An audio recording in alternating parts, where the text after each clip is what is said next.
নমস্কাৰ পুৱাৰ শিৰোনামলৈ স্বাগতম ষ্টুডিঅত মই পাপৰি আৰু আমি প্ৰায় প্ৰতিদিনে নিৰ্বাচনৰ বতৰা লৈ আহিছো বেলেগ বেলেগ ধৰণৰ ইস্যু আমি লৈ আহিছো আৰু লগতে আমি আলোচনা কৰি গৈছো যে কেনে ধৰণে ব্যস্ত হৈ পৰিছে প্ৰাৰ্থীসকল মাজত কিবা সংঘাত হৈছে নেকি এনে ধৰণৰ বহু প্ৰশ্ন লগতে ৰাইজৰ অভিযোগ আমি লৈ আহিছো পোনপটীয়াকৈ ৰাইজে কি কি অভিযোগ উত্থাপন কৰিছিল পূৰ্বতে আমি সেই সন্দৰ্ভত আলোচনা আমি অব্যাহত ৰাখিছো আজিৰ দিনটোতো সেই আলোচনা আমি অব্যাহত ৰাখিম কিন্তু আজিৰ দিনটোত আমি বহুকেইটা খবৰৰ মাজত আন এটা প্ৰসংগ উত্থাপন কৰিম সেয়া হৈছে যে নতুন মুখ হয় যি ধৰণে তপন গগৈ যোৰহাটৰ বাবে নতুন মুখ বুলি ক'ব পাৰি কাৰণ যোৰহাটবাসী ৰাইজে কিমান জানে তপন গগৈ সেই সন্দৰ্ভত আমি আলোচনা আগবঢ়াই লৈ যাম আমাৰ সৈতে দুগৰাকী অতিথি থাকিব কিন্তু তাৰ পূৰ্বে যিহেতু লোকসভা নিৰ্বাচনলৈ মাজত মাথো আৰু কেইটামান দিন চৌদিশে তুংগত উঠিছে এতিয়া ৰাজনৈতিক দলসমূহৰ নিৰ্বাচনী প্ৰচাৰ দিন ৰাতি একাকাৰ কৰি পুনৰ জনতাৰ পদুলিয়ে ঘূৰিছে প্ৰাৰ্থী তথা দলীয় কৰ্মকৰ্তা প্ৰায়ভাগ সমষ্টিতে নতুন প্ৰাৰ্থী পয়ভৰ ঘটিছে নতুন প্ৰাৰ্থীসকলক লৈ কি প্ৰত্যাশা কৰিছে ভোটাৰ ৰাইজে কাক দিল্লীলৈ পঠিয়াব ভোটাৰ ৰাইজে এনে ধৰণৰ বহু প্ৰশ্ন এতিয়া উত্থাপন হৈছে গতিকে সেই সন্দৰ্ভত আমি আলোচনা আগবঢ়াই লৈ যাম আৰু বিশেষকৈ যদি ক'ব পাৰি যে আমি ইয়াৰ পূৰ্বতেও আলোচনা অব্যাহত ৰাখিছিলো যে মণিমাধৱ মহন্তক কিমান জানে কলিয়াবৰ সমষ্টিৰ ৰাইজে গতিকে সেয়া এক ডাঙৰ প্ৰশ্ন হৈছিল বহুতে বহু ধৰণৰ কথা কৈছিল আৰু লগতে আন এক প্ৰশ্ন উত্থাপন হৈছিল যে দলটোৰ বাবে বিজেপি দলটোৰ বাবে এই ধৰণৰ নতুন প্ৰাৰ্থীসকল আগবাঢ়ি যাব নেকি বা জয়ী হ'ব নেকি কাৰণ পদুম ফুলক ৰাইজে ভোট দিব নেকি আৰু পদুম ফুলক যদি ভোট দিয়া হয় তেতিয়াহ'লে তপন গগৈ হওক বা মণিমাধৱ মহন্তই হওক সকলোবোৰ তেনেধৰণে ওলাই যাব নেকি বা জিকি যাব নেকি বা জয়ী হ'ব নেকি তেনেধৰণৰ প্ৰসংগ আমি যিহেতু উত্থাপন কৰি আহিছো আজিও আমি এনেধৰণৰ আলোচনাৰ মাজলৈ যাম আজি মাথো নতুন এটা কথাই যে নতুন প্ৰাৰ্থী আৰু ৰাইজে কিমান তেওঁলোকক ল'ব বা বিশ্বাসত ল'ব সেই সন্দৰ্ভত আমি আলোচনা আগবঢ়াই যাম আমি ইতিমধ্যে জনাইছো এই সন্দৰ্ভত যে আমাৰ সৈতে দুগৰাকী অতিথি থাকিব মই কিছু সময়ৰ পাছতে তেওঁলোকৰ সৈতে চিনাকি কৰাই দিম কিন্তু আন এটা উল্লেখনীয় কথা হৈছে আন এটা গুৰুত্বপূৰ্ণ খবৰ কালিৰ দিনটোত আজিৰ দিনটোত যে উত্তৰ পূবৰ সকলো ৰাজ্যত বলবৎ নহ'ব নাগৰিকত্ব সংশোধনী বিধেয়ক লোকসভা নিৰ্বাচনৰ প্ৰাক্ষণত ইটানগৰত ঘোষণা কেন্দ্ৰীয় গৃহ ৰাজ্য মন্ত্ৰী কিৰেণ ৰিজিজুৰ উত্তৰ পূবৰ প্ৰত্যেক ৰাজ্যত প্ৰযোজ্য নহয় সংশোধনী বিধেয়ক উত্তৰ পূববাসীয়ে নাগৰিকত্ব সংশোধনী বিধেয়ক বিৰোধিতা কৰাৰ বাবে এই সিদ্ধান্ত গ্ৰহণ কৰিছে কেন্দ্ৰীয় চৰকাৰে এক গুৰুত্বপূৰ্ণ খবৰ এই মুহূৰ্তত আজিৰ দিনটোত সবাতোকৈ গুৰুত্বপূৰ্ণ খবৰ বুলি ক'ব পাৰি বিশেষকৈ অৰুণাচল নাগালেণ্ডৰ দৰে ৰাজ্যত বিধেয়ক প্ৰযোজ্য নোহোৱাটো নিশ্চিত হৈ পৰিছে য'ত নেকি এই বিধেয়কৰ বিৰোধিতা কৰিছিল আৰু তাৰ ফলস্বৰূপে এই মুহূৰ্তৰ যি খবৰ আৰু সেয়া হৈছে যে নাগালেণ্ডত অৰুণাচলৰ দৰে ৰাজ্যত বিধেয়ক প্ৰযোজ্য নোহোৱাটো নিশ্চিত কিৰেণ ৰিজিজুৱে কি কৈছিল আগবঢ়াই লৈছো करता भी डीसी है और प्रक्रिया भी डीसी से होता है होम मिनिस्ट्री से भी अप्रूव करता है जब तक स्टेट गवर्नमेंट नहीं चाहेगा आप उस राज्य का रेसिडेंट हो नहीं सकता है तो स्टेट गवर्नमेंट का अपना अथॉरिटी होता है यहां में क्या है ना वो शायद अच्छा सेंसिटाइज नहीं किया होगा इसलिए थोड़ा सा उसमें मिसअंडरस्टैंडिंग हुआ लेकिन मैं साफ साफ कहना चाहता हूं कि देश भर में अगर सिटीजनशिप अमेंडमेंट बिल लागू भी हो जाए हमारा प्रदेश और नॉर्थ ईस्ट में स्पेशली प्रोटेक्टेड एरिया हमारा यहाँ हम कभी भी इसको चेंज नहीं करेंगे हमारा प्रोटेक्टेड स्टेट प्रोटेक्टेड ही रहेंगे और सिटीजनशिप अमेंडमेंट बिल कभी भी हम यहाँ लेके नहीं आएंगे আৰু যি ধৰণে আসলতে বলিষ্ঠ পদক্ষেপ বুলি ক'ব পাৰি সেই সময়ত লৈছিল বা যি ধৰণে বিৰোধিতা কৰিছিল বলিষ্ঠভাৱে গতিকে তাৰে যেন পৰিণতি তাৰে যেন ফলস্বৰূপে ইতিমধ্যে আমি জনালো যে কিৰেণ ৰিজিজুৱে এই ঘোষণা কৰিছে যেটো সবাতোকৈ গুৰুত্বপূৰ্ণ খবৰ এতিয়া আমি পুনৰ আমাৰ প্ৰসংগৰ মাজলৈ আহো যেটো প্ৰসংগলৈ আমি পুৱাৰ শিৰোনাম আজি আৰম্ভ কৰিছো সেয়া হৈছে নতুন মুখ গতিকে দলৰ নামতে এই নতুন মুখসমূহ জয়ী হ'ব নেকি গতিকে এনে ধৰণৰ বহু কথা থাকিব আমাৰ সৈতে আছে আমি চিনাকি কৰি দিবলৈ ওলাইছো আমাৰ সৈতে আছে বিজেপিৰ মুখপাত্ৰ পবিত্ৰ মাৰ্ঘেৰিটা আৰু জ্যোতি চিত্ৰবনৰ অধ্যক্ষ আমি এতিয়াৰ সৈতে চিনাকি কৰি দিবলৈ ওলাইছো ডাঙৰীয়া স্বাগতম জনাইছো পুৱাৰ শিৰোনামলৈ আপোনাক আৰু লগতে আমাৰ সৈতে কিছু সময়ৰ পাছতে আমাৰ সৈতে আহি উপস্থিত হ'বহি দিলীপ শৰ্মা ডাঙৰীয়া গতিকে আমি এই মুহূৰ্তত এই যি আলোচনা সেই আলোচনা পবিত্ৰ মাৰ্ঘেৰিটাৰ জৰিয়তে আমি আগবঢ়াই লৈ যাম পবিত্ৰ মাৰ্ঘেৰিটা যেহেতু প্ৰসংগ মই ইতিমধ্যে জনাইছো আপুনি জানিছে যে নতুন মুখ কেইবাগৰাকীও তপন গগৈ নতুন মুখ বুলি নকওঁ শক্তিমন্ত্ৰী হিচাপে পৰিচিত কিন্তু যোৰহাটবাসী ৰাইজৰ বাবে বা যোৰহাটবাসী ৰাইজৰ মনৰ কথা জানিবলৈ নতুন মুখ হ'ব পাৰে গতিকে তেনে ক্ষেত্ৰত ৰাইজে কেনেধৰণে আদৰি ল'ব তপন গগৈ প্ৰথম প্ৰশ্ন কথা হল তপন গগৈক নতুন মুখ বুলি যোৰহাটটো বাদেই হদিয়াই হওক বা ধুবুৰীয়ে হওক দুয়োটা উপত্যকাত তপন গগৈ কেতিয়াও নতুন মুখ নহয় অৱশ্যে আপুনি এই কথাটো অনুকিয়াই গৈছে কাৰণ তপন গগৈ অসমৰ শৈক্ষিক সামাজিক সাংস্কৃতিক ক্ষেত্ৰখনৰ সৈতে বিগত আঢ়ৈটা দশক জুৰি ওতঃপ্ৰোতভাৱে জড়িত সদৌ অসম ছাত্ৰ সন্থা কে আদি কৰি নেচলৈকে তেখেতে বিভিন্ন কাৰ্যক্ষেত্ৰত কাম কৰি গৈছে প্ৰত্যক্ষভাৱে অসমৰ প্ৰায় আটাইবিলাক চহৰ গাঁৱত তেওঁ কাম কৰি গৈছে আৰু অসমৰ প্ৰতিটো জাতি জনগোষ্ঠীৰ সৈতে কাম কৰি গৈছে সফলতাৰে তেওঁ এগৰাকী ছাত্ৰনেতা হিচাপে অতি সফল তেখেত পুনৰবাৰ কৈছো নলবাৰীতো নতুন মুখ নহয় তেখেত লখিমপুৰতো নতুন মুখ নহয় প্ৰত্যেকটো অঞ্চলৰ তেওঁ স্থানীয় ব্যক্তি অসমৰ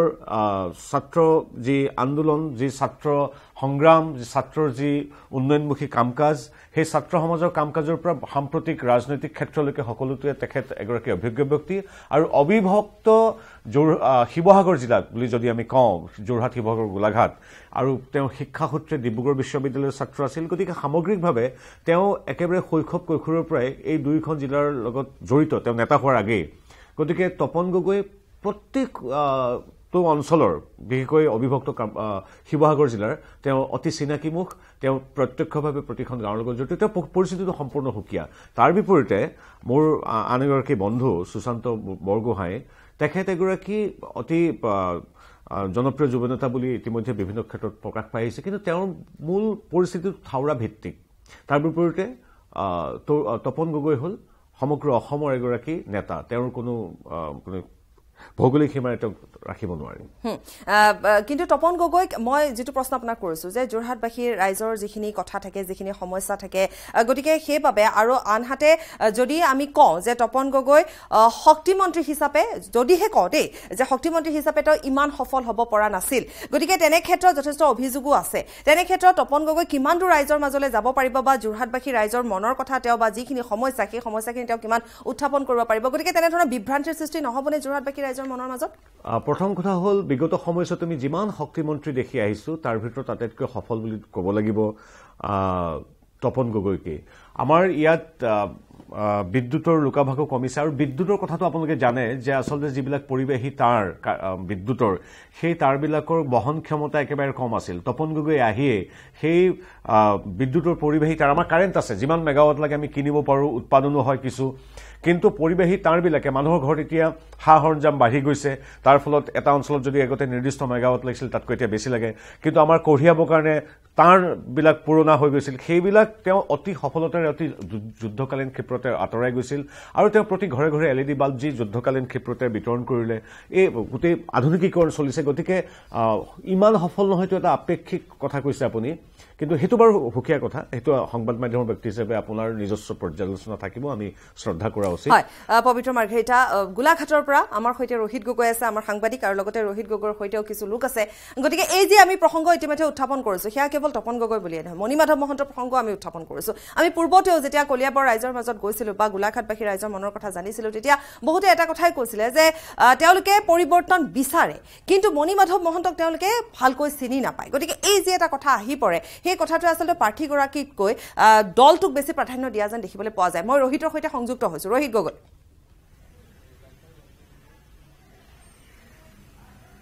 হয় পাপৰি যেহেতু ক'ব লাগিব যে যি লোকসভা নিৰ্বাচন এই লোকসভা নিৰ্বাচনত কেইবাটাও সমষ্টিত আচলতে নতুন মুখৰ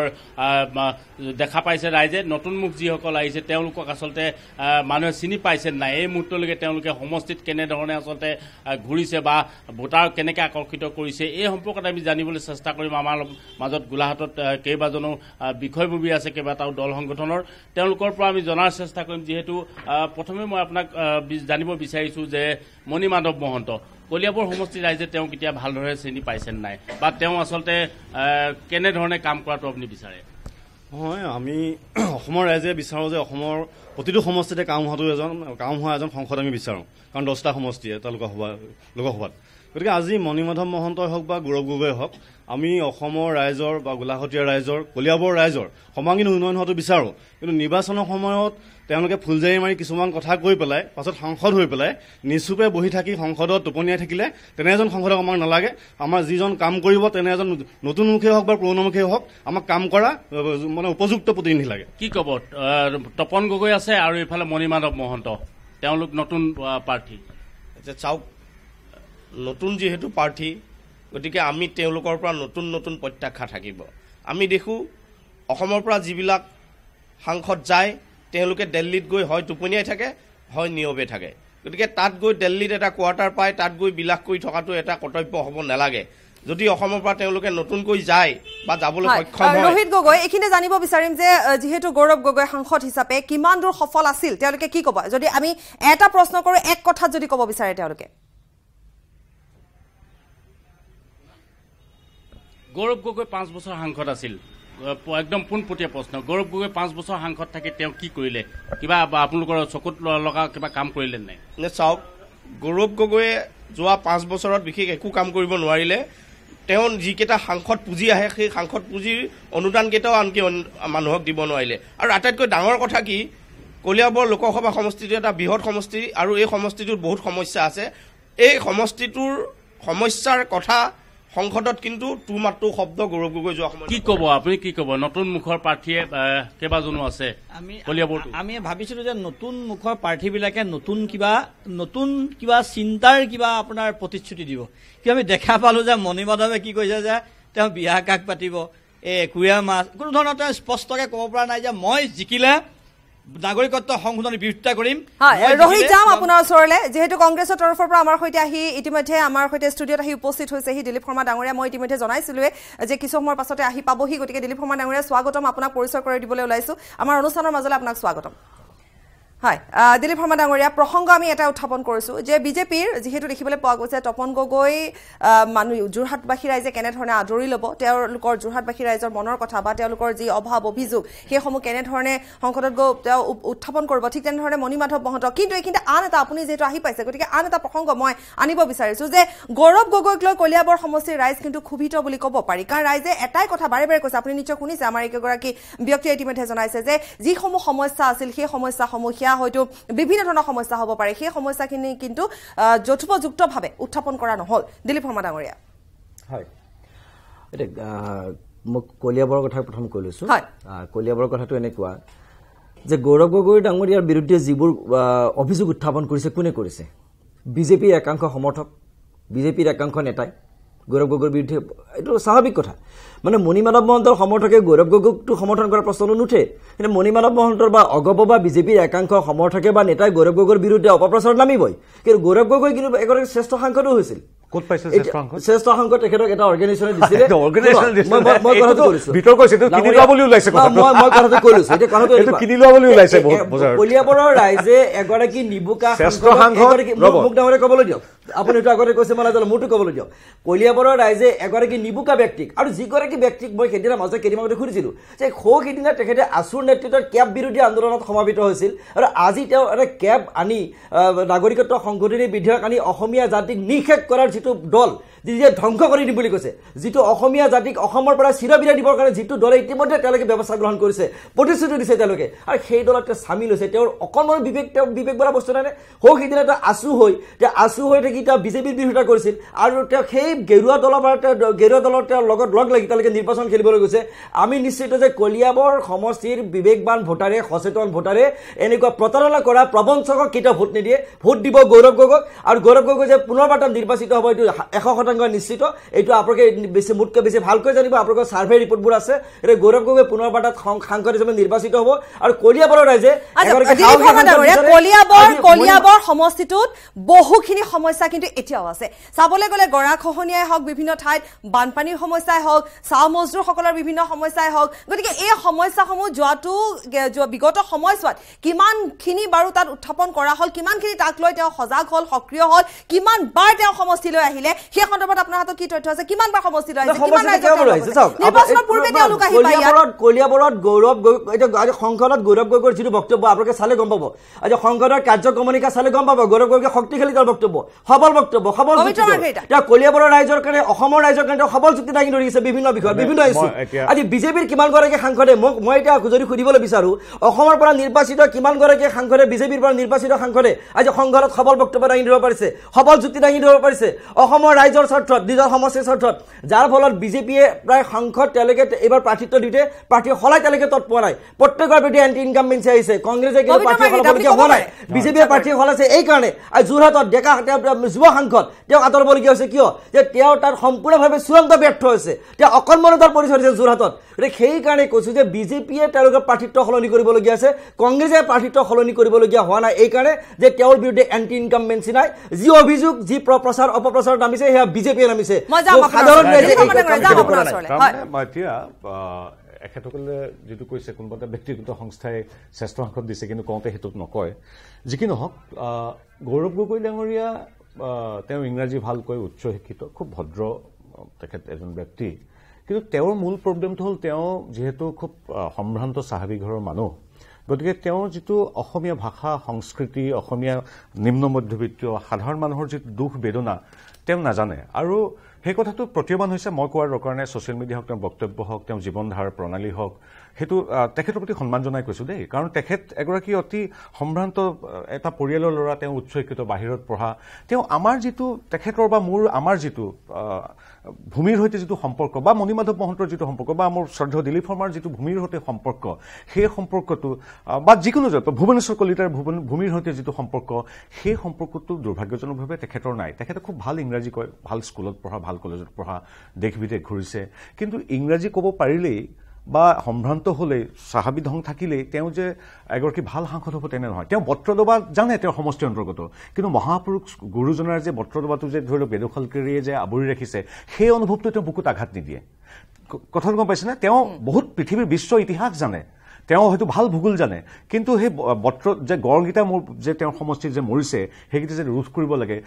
গড়কেইটাৰ লগত যি আত্মিক সম্পৰ্ক সেইটো নাই তেওঁ এতিয়া কোনোবাই কয় মাইকী মাছ মতা মাছ সেইবিলাক মই নকওঁ কিন্তু তেওঁৰ তাৰমানে কি সেই অসমীয়া ভাষাটোৰ প্ৰতি যিটো আন্তৰিক শ্ৰদ্ধা থাকিব লাগে যি মাধ্যমতে নপঢ়ো কিয় সেই শ্ৰদ্ধাটো নাই তেওঁ এগৰাকী ভাল ইংৰাজী বক্তা বা ফৰাচী ভাল ক'ব জানে তেওঁ যিকোনো দেশ বিদেশৰ পৰিৱৰ্তে পাৰে তেওঁ সেইবিলাক গুণক মই অস্বীকাৰ নকৰোঁ কিন্তু ভূমিৰ সৈতে যিটো সম্পৰ্ক শিপাৰ সৈতে যিটো সম্পৰ্ক সেইটো আছেনে নাই সেইটো মই কাৰণে সেইটো আপোনালোকে নিজে জানে আনকি মোৰ শ্ৰদ্ধেয় বন্ধু শৰ্মা ডাঙৰীয়াও জানে গতিকে তেওঁৰ প্ৰতি এগৰাকী ব্যক্তি হিচাপে উচ্চ শিক্ষিত এগৰাকী যুৱক হিচাপে আমাৰ সন্মান এগৰাকী অসমীয়া যুৱকৰ প্ৰতি যিটো থাকিব লাগে সেইটো থাকিবই কিন্তু তেওঁ বট্ৰদবাৰ ভাওনাৰ কথা নাজানে গুৰুজনা শ্ৰীমন্ত শংকৰদেৱে কেতিয়া ক'ত পাউখিলে কেতিয়া গৈছিল কি সেইবিলাক তেওঁ নাজানে তেওঁ ভাষ্যত প্ৰকাশ তেওঁ নাজানে ৰৰ পিছত দংকিয়া নহয় নে মূৰ্ধন্য নহয় তেওঁ বানানটো ভুল হ'লে তেওঁ বুকু নিবিষায় অসমীয়া ভাষাৰ বা অসমীয়া সংস্কৃতি কি হয়তো তেওঁ একো নাযায় তেওঁ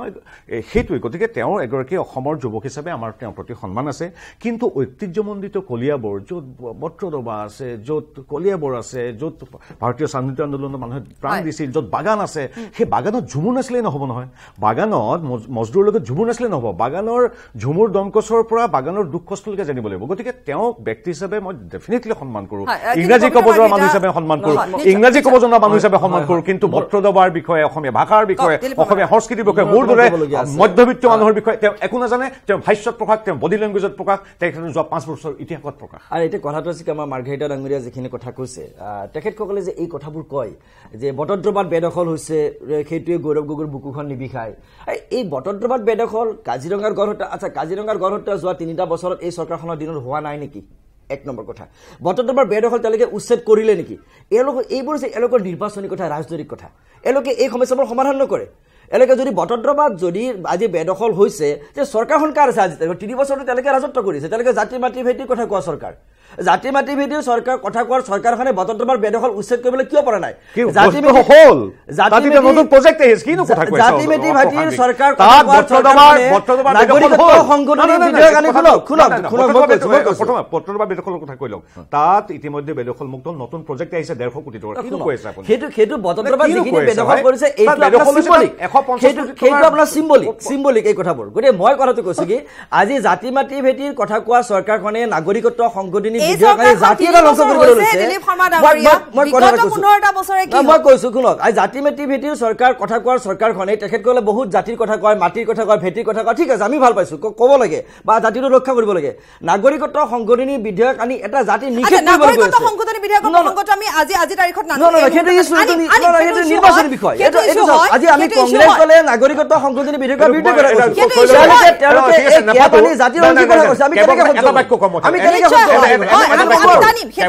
তেওঁলোকে জাতি পাতি ভেদে কথা কয় তেওঁলোকৰ কোনো অৰ্থই নাই তেওঁলোকৰ অধিকাৰেই নাই কথা কয় এটা বাক্য কৈ লওঁ তেখেতৰ ওপৰত এই কংগ্ৰেছৰ কথাটো বৰ ইণ্টাৰেষ্টিং তাৰমানে ইয়াত এখেতসকল দিলীপ শৰ্মা ডাঙৰ সৈতে কয় এইটো কেব নালাগে নহয় তাৰপিছত সুস্মিতা দেৱতে তাত গৈ কি আমৰা কেব চাই সুস্মিতাৰ তেওঁলোকে আৰু কি ব্যক্তি এতিয়া আপুনি কি আমি দলৰ কথা কৈছো আমাৰ দলৰ সভাপতিৰ যিটো বক্তব্য আমাৰ ৰাহুল গান্ধী ডাঙৰীয়া আহি ইয়াতে ঘোষণা কৰি গ'ল আমি কেৱল ৰাহুল গান্ধী ডাঙৰীয়া আপোনাৰ মই ক্লিয়াৰ কৰি দিছো ৰাহুল গান্ধী ডাঙৰীয়া গুৱাহাটীৰ সমাৱেশত ভাষণ দি গুচি গ'ল যে কংগ্ৰেছ দল আহিলে নাগৰিকত্ব সংশোধনী বিধেয়ক সম্পূৰ্ণৰূপে বাতিল কৰাব ইয়াত সুস্মিতা দেৱৰ কথা নাহে এতিয়া কথাটো হ'ল কি তেখেতসকলক বাঙালী মানুহৰ ভোটো লাগে বেলেগ ভোটো লাগে তেওঁলোকে কি কৰে ইয়াত দিলীপ শৰ্মা ডাঙৰীয়াৰ ব্যক্তিদ্বাৰা কৈ আমি কেব বিৰোধী আমি জাতি মাতি আকৌ বৰাক ভেলীত কিন্তু তেওঁলোকৰ সুস্মিতা দেৱ প্ৰমুখে সুস্মিতা দেৱ কিন্তু সৰ্বভাৰতীয় মহিলা কংগ্ৰেছৰ সভানেত্ৰী দেই এটা পেচা নহয় সাংসদ তেখেতে চিঠিটো লিখে হেৰিয়ালে PAC লৈ আৰু তাত জয় কৰি যে আমৰা কেব চাই কেব ছাড়া আমি কিছু চাই না দিলীপ শৰ্মা ডাঙৰীয়া মই গোলাঘাটলৈ এবাৰ যাব বিচাৰিছো গোলাঘাটলৈ এবাৰ যাম হয় ৰোহিত আপোনাৰ ওচৰলৈ এবাৰ আহিব বিচাৰিছো কম সময়ৰ ভিতৰতে পোনপটীয়াকৈ প্ৰশ্ন কৰিব তেওঁলোকক যে যিহেতু যোৱা 5টা বছৰে অভেদ্য দুৰ্গ কংগ্ৰেছৰ গতিকে এবাৰ ভেদ কৰিব পাৰে নেকি বিজেপিয়ে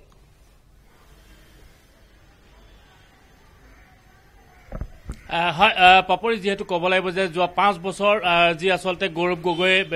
কলিয়াবৰ সমষ্টিটো দখল কৰি আছিল আৰু এই 5 বছৰ পিছত আচলতে মণিমাধৱ মহন্ত এইবাৰ মিত্ৰজোঁট প্ৰাৰ্থী হৈছে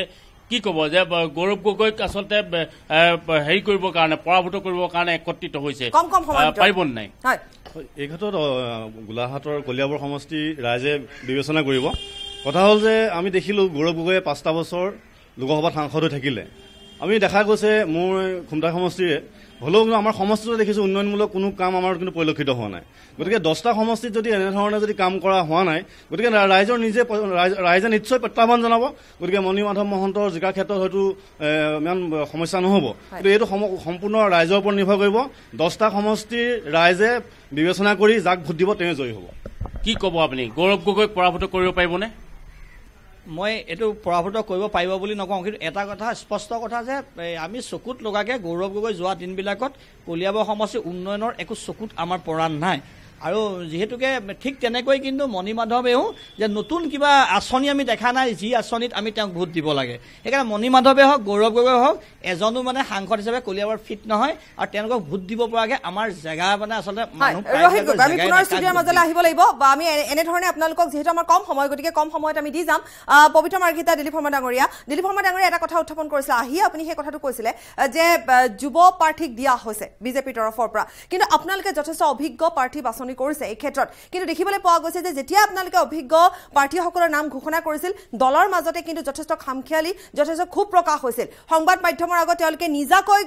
সেই কথাখিনি ক'বৰ বাবে আগবাঢ়ি আহিছিল যে তেওঁলোক ক্ষুভিত হৈ পৰিছে দলৰ যি সিদ্ধান্ত সেই সিদ্ধান্তত গতিকে কি ক'ব এই সন্দৰ্ভত আপুনি দিলীপ শৰ্মা ডাঙৰীয়া আমাৰ যিখিনি প্ৰাৰ্থিত্ব আগবঢ়াইছে আমাৰ দলৰ ফালৰ পৰা আপুনি চাবক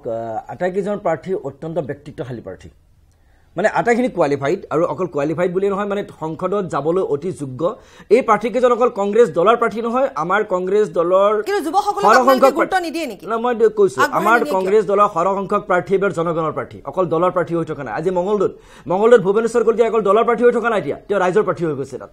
আজি প্ৰদ্যুৎ বৰদলৈ নগাঁৱত যিধৰণে তেখেতক ৰাইজে আঁকোৱালি লৈছে তেওঁ এতিয়া ৰাইজৰ প্ৰাৰ্থী হৈ গৈছে আজি তেজপুৰত MGVK ভানুৰ বিৰুদ্ধে যিবোৰ অশালীন বক্তব্য ব্যৱহাৰ কৰিছে বিজেপি দলৰ নেতা মন্ত্ৰীসকলে আজি সেইটোৱে প্ৰমাণ কৰিছে তেওঁলোকে কিমান নিজ মনোবৃত্তি তেওঁলোকে কিমান তললৈকে কথা ক'ব পাৰে সেইটোৱে প্ৰমাণ কৰিছে যে আজি MGVK ভানুৰ আজি ভাৱমূৰ্তি আৰু উজ্জ্বল হৈ পৰিছে বিভিন্ন সমষ্টিত বিভিন্ন আজি সুশান্ত বুঢ়াগোহাঁই আজি যোৰহাট লোকসভা সমষ্টিত তেখেত যি ধৰণৰ যোগ্যতা আছে তেখেতৰ এই প্ৰাৰ্থীসকলৰ প্ৰতিদ্বন্দ্বীসকলৰ সিমান যোগ্যতা আছেনে ৰাইজে বিচাৰ কৰিব কংগ্ৰেছ দলৰ এইবাৰ প্ৰতিভাশালী ব্যক্তিত্বশালী প্ৰাৰ্থীসকলৰ আগত এইবাৰ বিজেপি দলৰ প্ৰাৰ্থীসকল নিষ্প্ৰভ হৈ পৰিছে আৰু তেওঁলোকক অসমৰ জনসাধাৰণে যে মংগলদৈত মানুহে তুলনা কৰিছে আজি মংগলদৈত তুলনা কৰিছে আজি আপোনাৰ কলিয়াবৰত তুলনা কৰিছে যোৰহাটত তুলনা কৰিছে ক'ত আজি কলিয়াবৰত মণিমাধৱ মহন্ত আৰু ক'ত গৌৰৱ গগৈ আজি সংসদত গৌৰৱ গগৈ যিটো ভূমিকা পালন কৰিব তেওঁৰ দক্ষতা আৰু যোগ্যতা আছে সেইটো মণিমাধৱ মহন্তৰ আছে নাই কলিয়াবৰ সমষ্টিৰ ৰাইজে বিবেচনা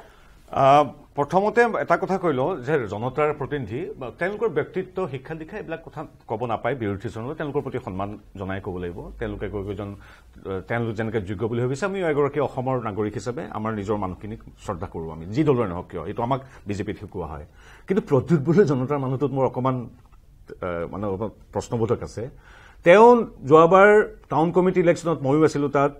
8টাৰ ভিতৰত 8টা চিটে হাৰিছে। নিজৰ ৱাৰ্ডত হাৰিছে, গাঁও পঞ্চায়তত নিজৰ গাঁওখনত হাৰিছে, ছাইডৰ গাঁওখনত বিপুল ভোটত হাৰিছে। তেওঁ ভৱিষ্যত তাত শূন্য, তেওঁ তাত অহাবাৰ 5,000 ভোট নাপায়। তেওঁ কেনেকৈ যন্ত্ৰশিল্পী নহয়, তেওঁ ইংৰাজী কয়, কুকুৰৰ লগতো ইংৰাজী কথা পাতে, তেখেতে কুকুৰৰ লগতো ইংৰাজীত কথা পাতে। তেওঁ বেছি চাহাব, মাৰ্ঘেৰিটা মানুহে চাহাব বুলি কয়। গতিকে চাহাব মানুহ কেতিয়াও নগাঁওবাসীয়ে চাহাব নালাগে, কাৰণ চবেই ইংৰাজী শিকিব লাগিব। কাইলৈ পৰহিলে ব্ৰেণ্ডেড কাপোৰ পিন্ধিব লাগিব, তেতিয়াহে প্ৰদূত বুলি গুৰুত্ব দিয়ে। মোৰ ঘৰৰ কাষৰ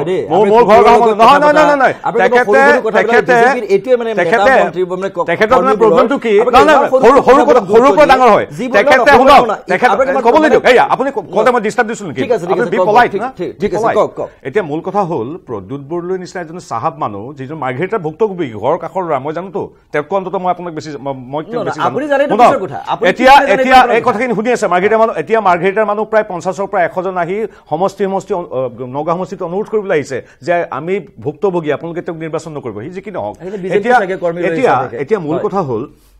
কাৰ যোগ্যতা কি আছে এইবিলাক জনসাধাৰণে ঠিক কৰিব, তাত মোৰ কোনো কথা নাই। কিন্তু এতিয়া তেখেতসকলৰ যিবিলাক এজেণ্ডা লৈ আগবাঢ়িছে, সেই এজেণ্ডাত তেওঁলোক ইতিমধ্যে নিষ্প্ৰভ হৈ পৰিছে। তেওঁলোকে যিয়ে নকওক কিয়, আপুনি যিকোনো ক্ষেত্ৰত হয়। এতিয়া মূল কথা হ'ল পৰাজয় নিশ্চিত কৰিব জনগণে, আৰু বিজেপি নিজৰ এজেণ্ডাত বিকাশৰ গতিৰে আগবাঢ়িছে। প্ৰত্যেকজন আমাৰ যিজন ব্যক্তি আছে, প্ৰত্যেকজনে যোগ্য। এতিয়া কৈ মই সময় আপোনাৰ নষ্ট নকৰোঁ, আমাৰ সকলোৰে প্ৰতি শুভেচ্ছা আছে। কিন্তু প্ৰদ্যুৎ বৰদলৈৰ পৰা হাৰিয়ালৈকে, যিখিনি গৌৰৱ গগৈলৈকে যিসকল চাহাব তেওঁলোকে প্ৰজেক্ট কৰিছে, মই ভাবোঁ অসমৰ সাধাৰণ খাতি পৰ্যন্ত। মই দুয়োগৰাকীকে, যিহেতু 1 মিনিট আছে মোৰ ওচৰত, গতিকে মই 1 মিনিটত এটা কথা সুধিব বিচাৰিম, কংগ্ৰেছক কিয় ভোট দিব বা বিজেপিক কিয় ভোট দিব? ৰাইজে কংগ্ৰেছক ভোট দিব এইটো কাৰণত অসমীয়া জাতি ৰক্ষাৰ কাৰণে কংগ্ৰেছে সংসদত যিটো বলিষ্ঠ ভূমিকা গ্ৰহণ কৰিলে, নাগৰিকত্ব সংশোধনী বিধেয়কৰ বিৰুদ্ধে কংগ্ৰেছৰ যিটো সবল আৰু বলিষ্ঠ ভূমিকা, আৰু আমি ভাবোঁ যে অসমত অন্ততঃ অসমৰ বিবেকবান অসমীয়া ভোটাৰে, অসমৰ মানুহে, অসমৰ জনগণে আৰু কংগ্ৰেছৰ এই এজেণ্ডাৰ লগতে আমাৰ কংগ্ৰেছ দলৰ সভাপতি ৰাহুল গান্ধী ডাঙৰীয়াই এইবাৰ যিবোৰ আঁচনি ঘোষণা কৰিছে, যে ন্যূনতম আয় যোজনাৰ ভিতৰত আপোনাৰ দৰিদ্ৰ সীমাৰেখাৰ তলৰ এই প্ৰায় 25 কোটি জনসাধাৰণক এইবাৰ তেওঁলোকক সবল কৰিবলৈ যিটো ব্যৱস্থা গ্ৰহণ কৰিছে, যিবোৰ আঁচনি গ্ৰহণ কৰিছে, ইয়াৰ উপৰিও অন্যান্য তেখেতসকলৰ আমাৰ কংগ্ৰেছ দলৰ যিবোৰ জনমুখী আঁচনি, এই আঁচনিবোৰৰ কাৰণে অসমৰ জাতি ভাইটি ৰক্ষা কৰিবৰ কাৰণে নাগৰিকত্ব সংশোধনী বিধেয়কৰ বিৰুদ্ধে কংগ্ৰেছ দলক এইবাৰ অসমৰ বিজেপি কিয় দিব? প্ৰথম কথা হ'ল কি, কংগ্ৰেছৰ 55 বছৰীয়া দুৰ্নীতি আৰু এটা পৰিয়ালৰ যি তেওঁলোকৰ গুণকীৰ্তনৰ সেৱা, সেইটোৰ বিপৰীতে জনগণৰ সেৱা কৰিবৰ বাবে বিজেপি আহিছে। বিজেপি সম্পূৰ্ণ দুৰ্নীতিমুক্ত দল, এটা পৰিয়ালৰ নিৰ্দেশত উঠা বহা নকৰে। তাৰোপৰি অসমৰ জাতি ভেটিৰ বাবে উৎসৰ্গিত। তাৰ কথা 6ষ্ঠ দফা যিটো অসম চুক্তি, তাৰ অধীনত অসমৰ ভাষা, সংস্কৃতি আৰু ৰাজনৈতিক সুৰক্ষাৰ বাবে যি প্ৰতিশ্ৰুতিবদ্ধভাৱে প্ৰাৰম্ভিক কাম আগবাঢ়িছে, আৰু 6টা জনগোষ্ঠীৰ জনজাতিকৰণৰ কাৰণে সম্পূৰ্ণ সাজু হৈছে ইত্যাদিৰ উপৰি দুৰ্নীতিমুক্ত এখন বিকাশযুক্ত ৰাজ্য তথা বিশ্বগুৰুভাৱে ভাৰতক প্ৰতিষ্ঠা কৰিবলৈ নৰেন্দ্ৰ মোদীৰ যি প্ৰচেষ্টা, সেই প্ৰচেষ্টাৰ প্ৰতি নৱপ্ৰজন্মই সৰ্বাধিক ভোট দিব, জ্যেষ্ঠজনৰ আশীৰ্বাদ। ৰোহিত গগৈ ধন্যবাদ জনাইছো, আৰু ইয়াৰে সৈতে আমি পুৱাৰ শিৰোনামৰ পৰা বিদায় লৈছো। নমস্কাৰ।